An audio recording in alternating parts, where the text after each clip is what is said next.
Hello students, आप सब कैसे हैं। आशा करती हूँ कि आप सभी अच्छे होंगे। आज का विषय है सर्वनाम।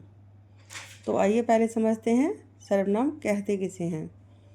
जिन शब्दों का प्रयोग हम संज्ञा के स्थान पर करते हैं उन्हें सर्वनाम कहते हैं, या आप कह सकते हैं संज्ञा के स्थान पर प्रयोग होने वाले शब्द सर्वनाम कहलाते हैं। सर्वनाम के भेद। सर्वनाम के 6 भेद होते हैं।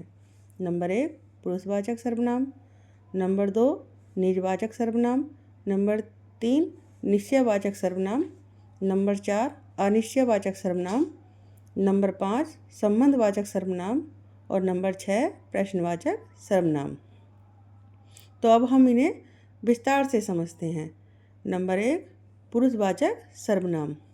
जिन सर्वनाम शब्दों का प्रयोग बोलने वाले के लिए, सुनने वाले के लिए या किसी अन्य व्यक्ति के लिए होता है उन्हें पुरुषवाचक सर्वनाम कहते हैं। अब अन्य व्यक्ति कौन होता है? बात कहने वाला सुनने वाले से जिसके बारे में बात कर रहा है उसे ही अन्य व्यक्ति या तीसरा व्यक्ति कहा जाता है। अब पुरुषवाचक सर्वनाम के भेद कितने होते हैं? इसके भेद 3 होते हैं। नंबर 1 उत्तम पुरुष, नंबर 2 मध्यम पुरुष, नंबर 3 अन्य पुरुष। उत्तम पुरुष बात को कहने वाला, इस सर्वनाम शब्द होंगे मैं, हम। मध्यम पुरुष बात को सुनने वाला, सर्वनाम शब्द होंगे तुम, तुम्हें, आप। अन्य पुरुष जिसके बारे में बात हो रही है, सर्वनाम शब्द होंगे यह, वह, उसे, उसका। आइए अब हम इन्हें उदाहरण के माध्यम से समझते हैं।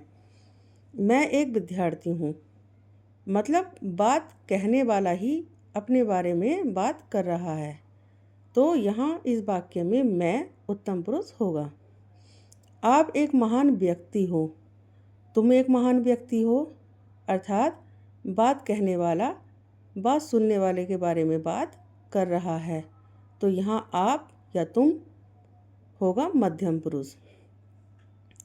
तीसरा उदाहरण देखते हैं। वह एक किसान है। अब यहाँ इस वाक्य में ना तो बात कहने वाले के बारे में बात हो रही है और ना ही बात सुनने वाले के बारे में हो रही है। यहाँ बात किसी अन्य के बारे में हो रही है, तो यहाँ वह कहलाएगा अन्य पुरुष। नंबर 2 निश्चयवाचक सर्वनाम। जिन सर्वनाम शब्दों से किसी व्यक्ति या वस्तु का निश्चित बोध हो उन्हें हम निश्चयवाचक सर्वनाम कहते हैं। उदाहरण, यह मेरी किताब है। तो यहाँ इस वाक्य में यह मेरी किताब की ओर निश्चितता का बोध करा रहा है, मतलब यह किताब मेरी ही है, ये बात कन्फर्म है। तो यहाँ इस वाक्य में यह निश्चयवाचक सर्वनाम कहलाएगा। वह एक पेड़ है, तो यहाँ पर वह शब्द भी निश्चितता का बोध करा रहा है, अर्थात वह एक पेड़ ही है, अन्य कोई चीज़ नहीं है, तो यहाँ वह निश्चयवाचक सर्वनाम कहलाएगा। नंबर 3 अनिश्चयवाचक सर्वनाम। जिन सर्वनाम शब्दों से किसी व्यक्ति या वस्तु का निश्चित बोध न हो, अर्थात बात स्पष्ट ना हो, उन्हें हम अनिश्चयवाचक सर्वनाम कहते हैं।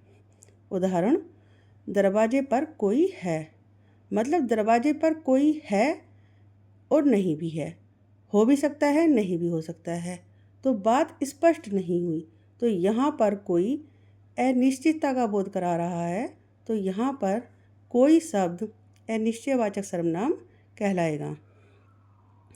कुछ तो गड़बड़ है। कुछ, यहाँ पर बात स्पष्ट नहीं हो रही है, कुछ गड़बड़ है या नहीं है, कुछ भी बात स्पष्ट नहीं है, तो यहाँ इस वाक्य में कुछ अनिश्चयवाचक सर्वनाम कहलाएगा। नंबर 4 संबंधवाचक सर्वनाम।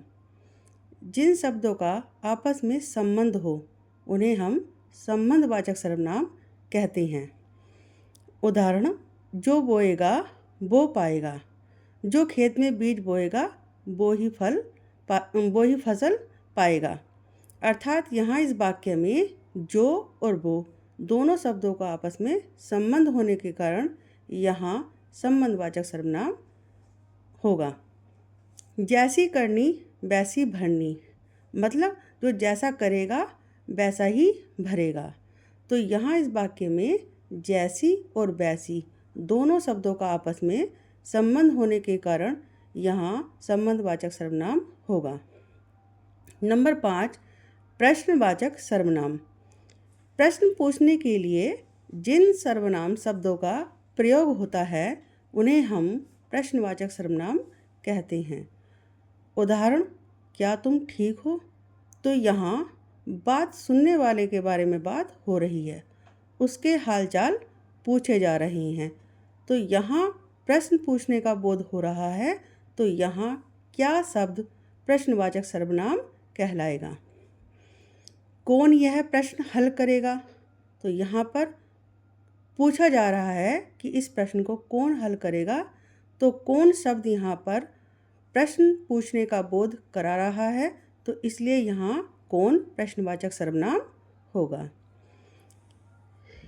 नंबर 6, निजवाचक सर्वनाम। निज, जैसे शब्द के अर्थ से ही बोध हो रहा है, निज मतलब अपना, खुद का। जिन शब्दों का प्रयोग कर्ता स्वयं के लिए करे उन्हें हम निजवाचक सर्वनाम कहते हैं। उदाहरण, उसने अपने माता पिता की सेवा की। उसने यानी कि अन्य पुरुष, और अन्य पुरुष के यहाँ पर अपने शब्द का प्रयोग हो रहा है, अपने सर्वनाम का प्रयोग हो रहा है। तो यहाँ पर अपने निजवाचक सर्वनाम होगा। अपना काम स्वयं करो। अपना काम स्वयं करो यानी कि तुम अपना काम स्वयं करो। तो यहाँ पर तुम, बात को सुनने वाले के बारे में बात हो रही है, तो यहाँ पर अपना जो शब्द है वो निजवाचक सर्वनाम कहलाएगा। धन्यवाद।